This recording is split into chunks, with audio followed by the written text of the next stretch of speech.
তিস্তা নদী ভাঙ্গন তীব্রতা দেখুন, এই যাচ্ছে। কোথায় তিস্তা মহাপরিকল্পনা? কোথায় আমাদের সরকার? আছে কি নজর? হ্যাঁ, শেষ, এটাও শেষ। বাবা দূরে সরে দাঁড়া, দূরে দাঁড়া, দূরে দাঁড়া।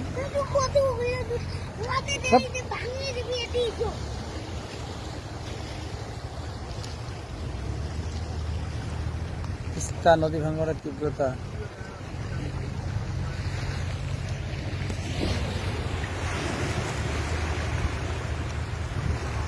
এই বাড়িটা তো সরানো হয়েছে তাই না ভাই?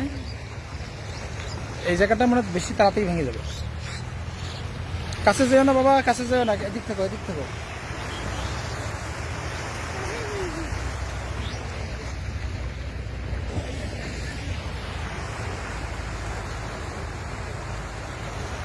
ওই কলা গাছগুলো মানে কিছুক্ষণের মধ্যে চলে যাবে। এই যে চলে গেল, শেষ। আহারে, দেখে যে কেমন কষ্ট লাগতেছে দেখেন, শেষ।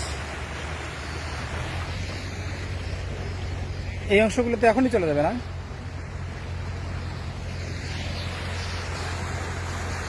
এই বাড়িটা কার ছিল? সামনের বাসা।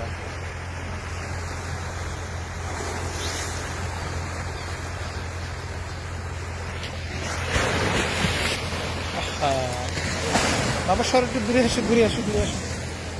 মানে কিনারে তো দাঁড়িয়ে থাকাই যাচ্ছে না দেখতে। এখনো কেউ মানে অ্যাক্সিডেন্ট হয়নি এখনো না? ওই যে ওই লোকগুলোর সামনে গেছে, ঠিক না? কখন চলে যায়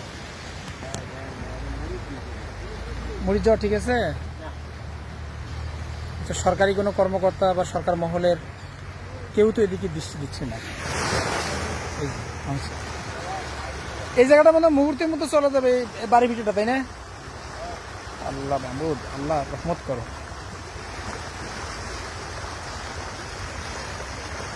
একমাত্র আল্লাহ রাব্বুল আলামিন ছাড়া এই নদী ভাঙন কেউ ঠেকাতে পারবে না। কারণ মানুষ যদি চেষ্টা না করে তাহলে কি হবে বলেন? এটা চলে গেল।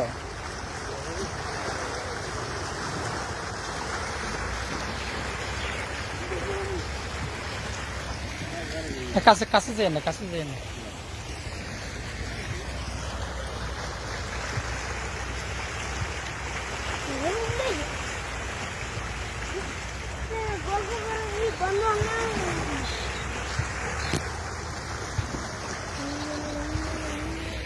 নদী এখানে এসে পাগল হয়ে গেল। এটা ভাঙতেছে, আর ওই যে সাদা বকগুলো দেখা যায় না, ওই যে পাশে, ওটা জায়গা দ্রুত ভেঙে গেল।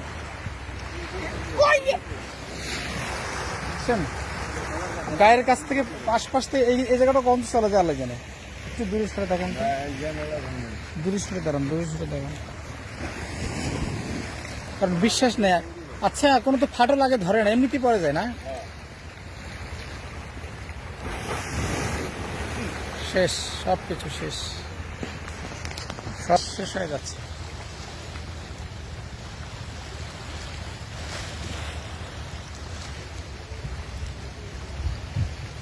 ছাত্রা ইউনিয়নের চরগোড়াইপিয়ার নদীগর্ভে বিলীন হয়ে যাওয়ার কথা।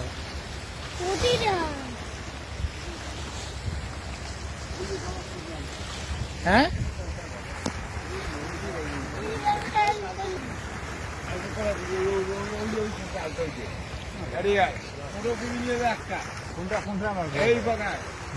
যদি সরানোর জায়গা থেকে নিয়ে নেন এগুলো পুলিগুলা,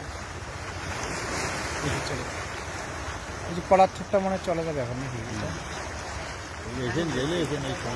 এসে যায় তখন যাওয়ার সুযোগ হবে। এখানে এখানে এখানে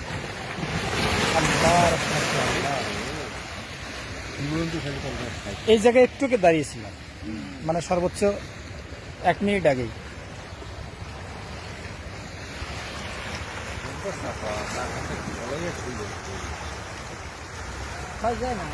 থাকবে না, কিছু থাকবে না।